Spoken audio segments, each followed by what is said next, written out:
Welcome to Beyond the Bounce with your hosts, Michai White, And I'm Chris Rivers. where we discuss everything from on-the-court brilliance to off-the-court strategy and potential impacts on the next level. So come with us as we take a deeper dive into the dynamic world of basketball. This is Beyond the Bounce, where the game goes beyond the court. Sponsored by KLH2O Alkaline Water. And Crispy NYC. Episode 2, how we feeling? I'm feeling great, man. I'm interested to hear how you feeling right now. I see you all cast up. So Yeah, man. Today's topic is about that, rising above adversity. But before we get into that, Okay. If you had any skill or hobby you could become an expert in, which one would it be? if there was any skill or hobby I could become an expert in, right now I'm going to say I would want to be a person who could master multiple languages. I like traveling. I've been to, I think, 17 or 18 different countries. Jeez.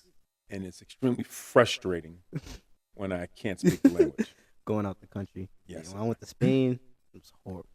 Barcelona is my favorite city in the world, bro. In the world. Pretty sure that's where I was, I think. Barcelona, yeah. The beach, the sand, paella. Mm-hmm. So with all that said, I wish I could master the ability to learn a new language in one day. Yeah. But Yeah. I don't think that's going to happen. So. I mean, you could try it. It's Yeah. not. It's going to be time consuming, but Yeah. Oh, tip for you before we keep going. Don't forget your foreign language you're going to take in high school. I wish I could go back and I would have listened to Miss Castell. That was my Spanish teacher. 100%. yeah. Well, as we can see, cast up, broke my ankle, and it was painful. I'm not gonna lie. Right before championship weekend, I was hoping to win the championship my first time, but obviously adversity is a topic that many people in life deal with, and I feel as however you handle that adversity is gonna set people apart and how your future life ahead. So, Well said. what are some setbacks or tough challenges you had to deal with in your lifetime? I've had a list. I think the first one I can recall was when my mom died. My mom died of cancer. Ooh, my sister's going to get me here.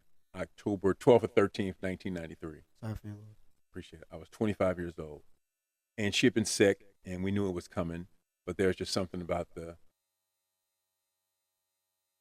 death being the end that as much as we thought we were preparing for it, we just weren't prepared for it. Mm-hmm. So that was the first big major piece of adversity that I can remember that actually really affected me for a long time. And it still affects me. I mean, in a positive, celebrating way now, but that was something that I dealt with. So I'm dealing with the loss of my mom early. And fast forward 30 years later was when my daughter, she was 13, 14, she tore her ACL playing soccer. Very similar to you. Going into high school, had big plans of trying to compete for JV or varsity, whatever team she was going to be on. But we had never had a major injury like that in our house.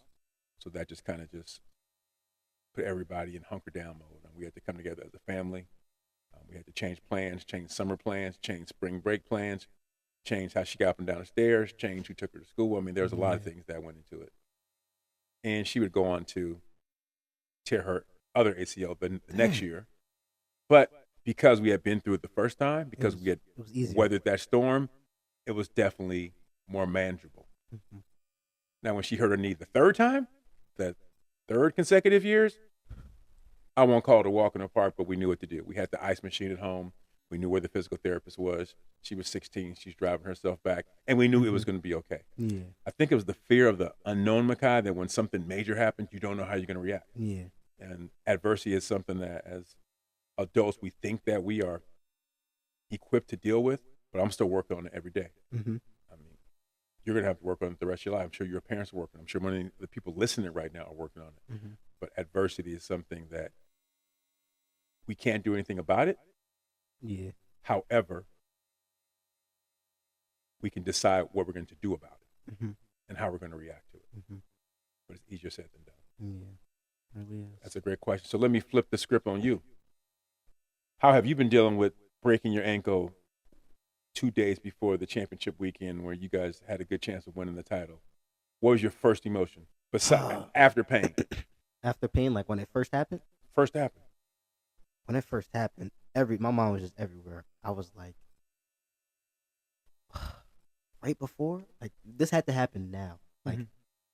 this had to happen right before the championship. I was just thinking about championship weekend, winning. And I was like, I'm playing with it at this point. I didn't know it was broken. I thought Right. it was just bad sprain. I Mhm. wrap it up, You gonna play?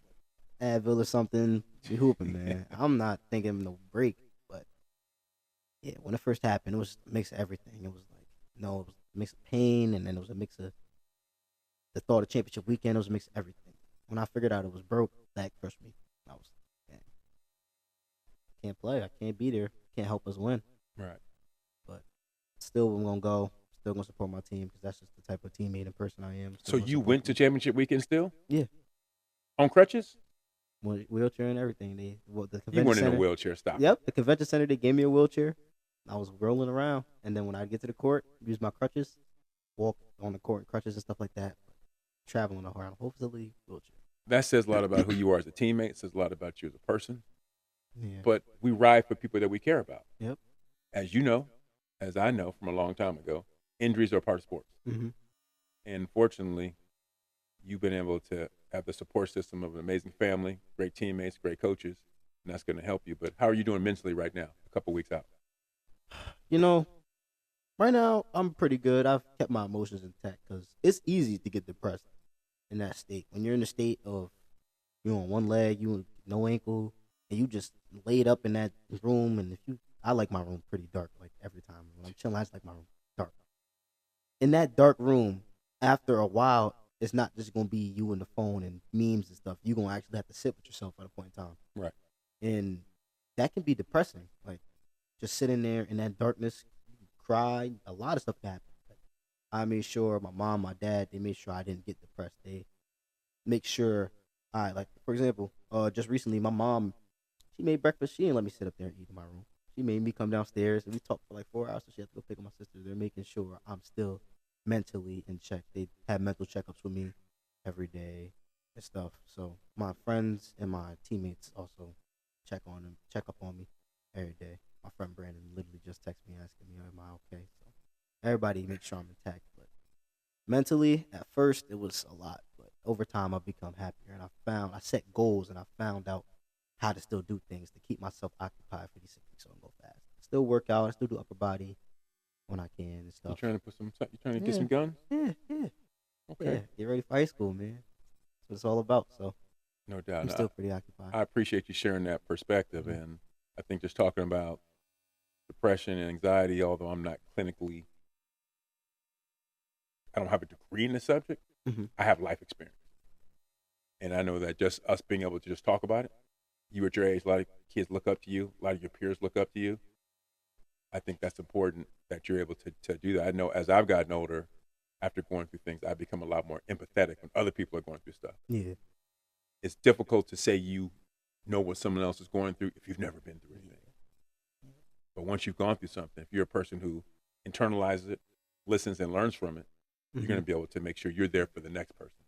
Somebody else on your team is going to get injured. You're going to be able there to help them through those dark times the way that your friends have helped you. Because when I used to see people with broken bones, and I used to just see him, like I always feel bad for him, but until I actually broke a bone, Right. you don't know how it actually is. When you got to deal with the pain, when you got to wake up, and that first day you can't you got to go to the bathroom, and it's hurting so bad to walk to the bathroom. You don't really know how it feels until you're in that position.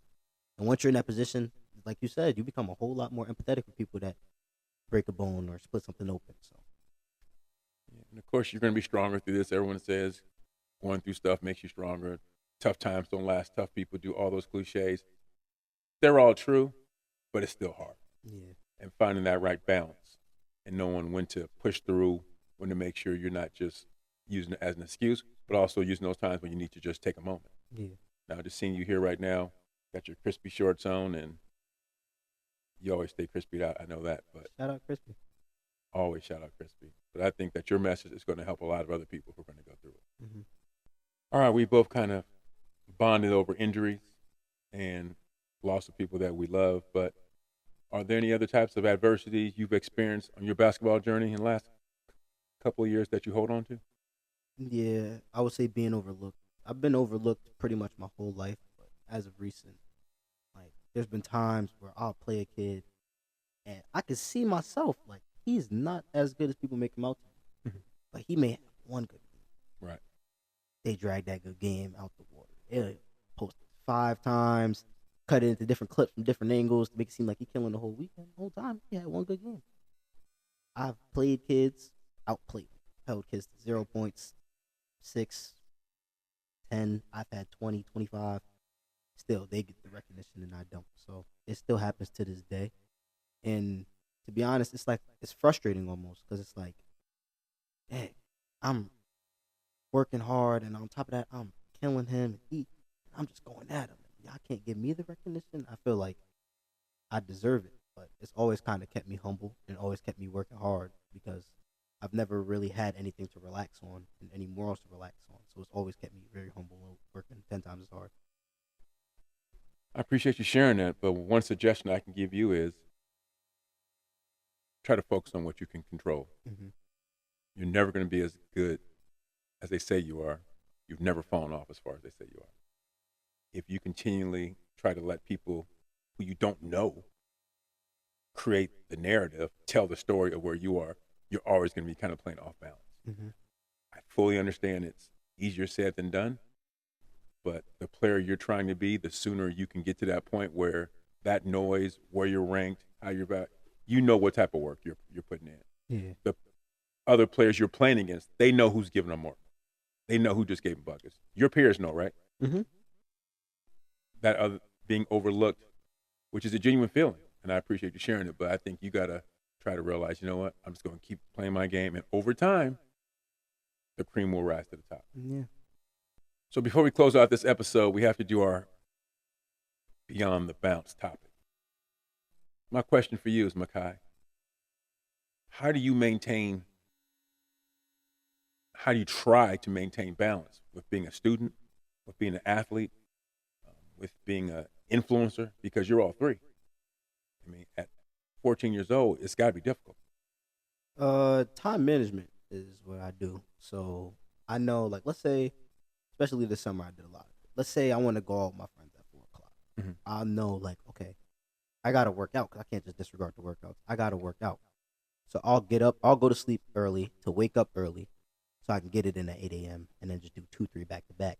So 12, 1 o'clock, I'm already at home and I can go out and be out at 4 o'clock with my friends instead of compromising the social life for the workout or compromising the workout for the social life. So over time, I've kind of shaped my schedule in ways to be able to do both and do all three. That's a very mature approach. And judging by how you've been playing, judging by some of the write-ups you are getting when you're not being overlooked, it's working. It's working. Hard work always pays off. No doubt. Well, there we have it. Episode 2, dealing with adversity. Yep. Appreciate it. No doubt. I'll see you soon. All right. Remember, what makes us different is we're coming from 2 different dynamic perspectives. You got Young Money Michai here, who's one of the top rising freshman point guards in the country. And then you got me. I've seen a little bit of everything in my 25 years in the business, and we're going to mix those 2 together to give you a new, fresh perspective every week. Stay in the game for more in-depth discussions and insights into the future of the game of basketball. Michai, tell all the fans where they can follow you at. You can follow me at Money Michai on all social media platforms. And feel free to check me out on Instagram at TheRealCRivers and on my website at Chris Rivers Rap. That's RAPP.com. Big shout out to our sponsors, KLH2O Alkaline Water. Upgrade your hydration. You can get yours at www.klh2oalkaline.com. And you know I always got to keep my thing crispy. Use code Michai on their website, www.crispy-nyc.com for 15% off your order. Now, thank y'all for balling with us on Beyond the Bounce.